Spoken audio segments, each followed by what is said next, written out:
बहुत दिनों पुरानी बात है। एक गांव में दो भाई रहते थे। एक बहुत अमीर था, उसका नाम हैरी था, और दूसरा बहुत गरीब था, उसका नाम भोला था।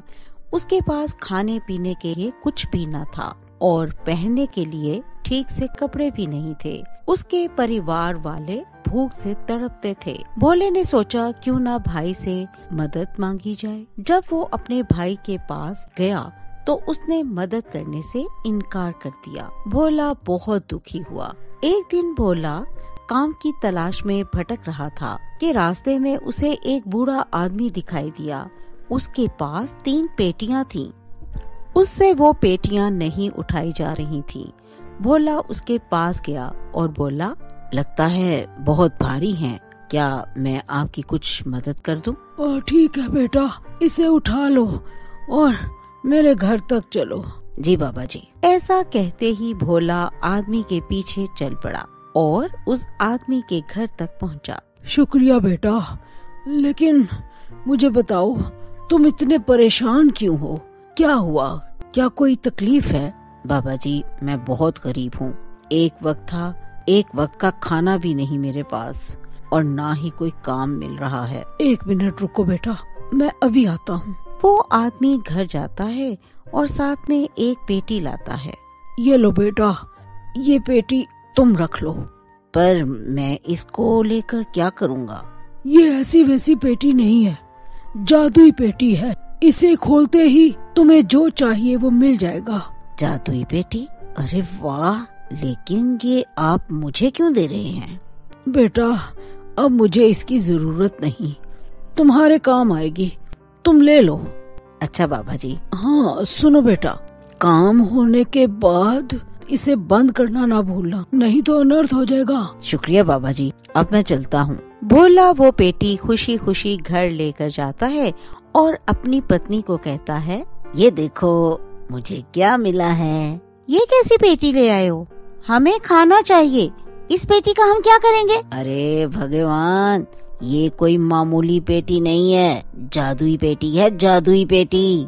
हमें जो भी चाहिए हमें दे देगी। सच में? क्या हम अब कभी भूखे नहीं रहेंगे? नहीं भगवान, अब बातें ही करोगी कि इस पेटी का चमत्कार भी देखोगी।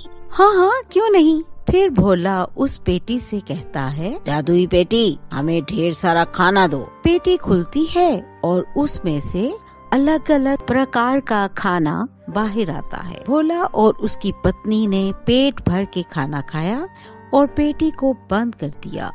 फिर उसने पेटी से नई नई चीजें निकालनी शुरू कर दी। कभी चावल तो कभी अनाज तो कभी दाल। धीरे धीरे उसकी गरीबी दूर होने लगी। एक दिन भोला सामान लेकर बाजार जा रहा था। उसके भाई ने पूछा, हे, कहाँ जा रहे हो? यहाँ बाजार में सामान बेचने। उसके भाई ने सोचा, अरे कुछ दिन पहले तो इसके पास खाने के लिए नहीं था और आज सामान बेच रहा है। कुछ तो गड़बड़ है, तभी तो मुझसे मदद मांगने आया था। आज इसका पीछा करता हूँ। ये सोचकर वो भोले का पीछा करने लगता है। भोला जब सारा सामान बेचकर घर जाता है, उसका भाई भी उसके पीछे जाता है और खिड़की से झांकता है। भोला और उसकी पत्नी उस पेटी से अलग अलग सामान मंगवा रहे थे। उसका भाई ये सब देख लेता है और सोचता है, अच्छा तो ये बात है, जादुई पेटी। ये तो बहुत अच्छी चीज है। वो जादुई पेटी मुझे चाहिए, वो भी आज। रात होते ही हैरी चुपके से भोले के घर से वो पेटी चुराकर भाग जाता है। हाँ, अब तो मैं भी अमीर हो जाऊंगा। फिर सुबह हैरी जंगल की ओर भागता है और खुद से कहता है, इस पेटी को मैं घर में नहीं रख सकता, नहीं तो सबको पता चल जाएगा। दौड़ते दौड़ते उसे पता नहीं चलता कि वो एक जंगल में बड़े से गड्ढे में गिर जाता है और भागने की वजह से उसे बहुत प्यास लगती होती है। वो जादुई पेटी से पानी मंगवाता है। जादुई पेटी, मुझे पानी दो। ऐसा कहते ही पेटी से पानी आने लगता है। बस इतना ही चाहिए, मुझे और नहीं। बस, मुझे नहीं है प्यास, बस बस। मगर पानी आना बंद नहीं होता। गड्ढे में होने की वजह से वो गड्ढा पानी से भर जाता है और हैरी उसमें डूब जाता है क्योंकि उसे तैरना भी नहीं आता।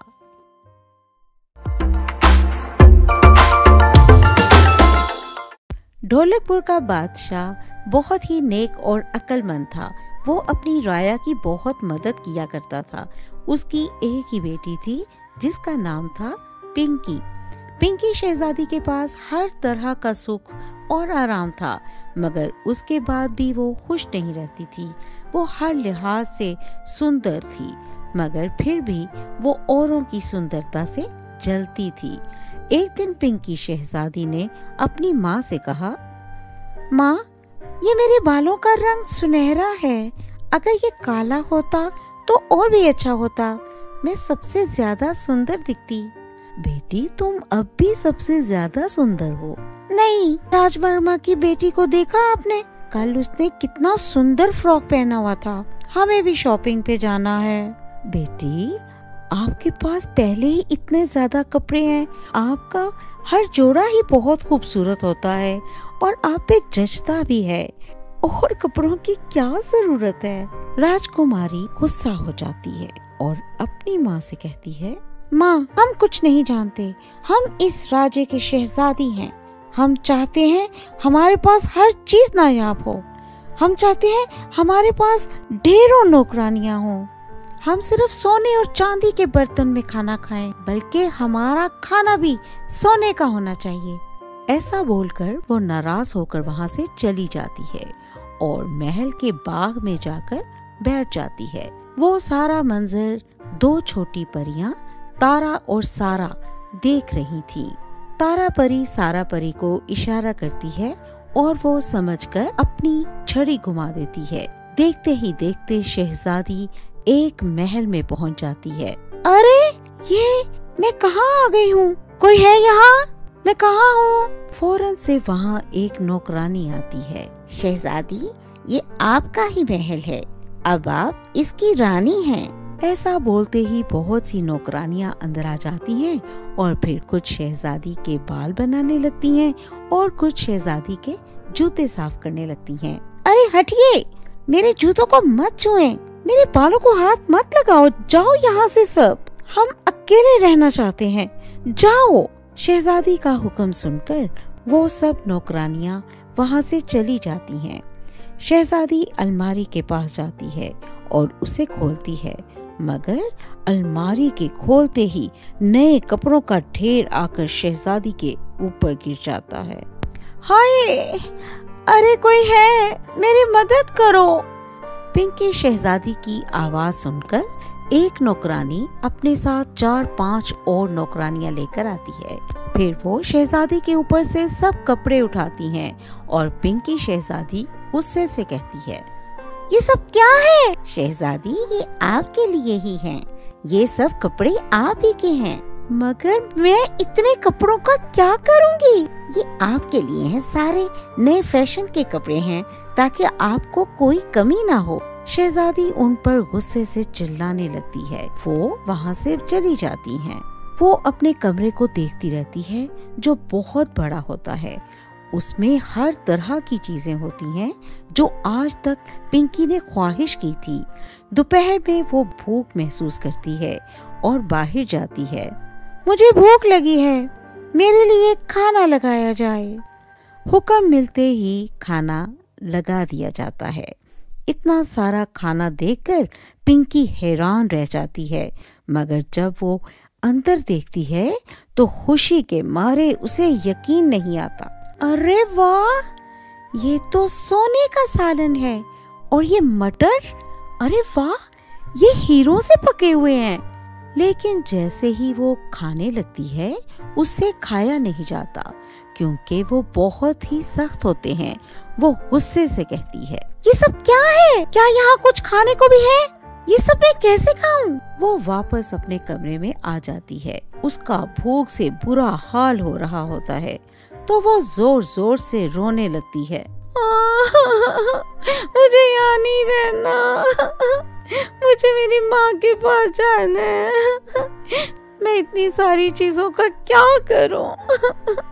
ऐसा खाना नहीं चाहिए मुझे जो खाने के काबिल ही नहीं। और वो फूट फूट कर रोने लगती है। तारा और सारा परी कुछ सोचते हुए अपनी छड़ी घुमाती हैं और पिंकी को दोबारा उसके महल में पहुंचा देती हैं। पिंकी जाते ही अपनी माँ के गले लग जाती है और रोते हुए बोलती है, माँ, मुझे समझ आ गया है, मेरे पास हर आसाइश है। मुझे बहुत सारे कपड़े नहीं चाहिए और ना ही मुझे इनके सिवा कुछ और चाहिए, मेरे पास सब है। मलका खुश होते हुए उसे अपने गले लगा लेती है और अब पिंकी शहजादी ने नाशुक्री करना छोड़ दी थी।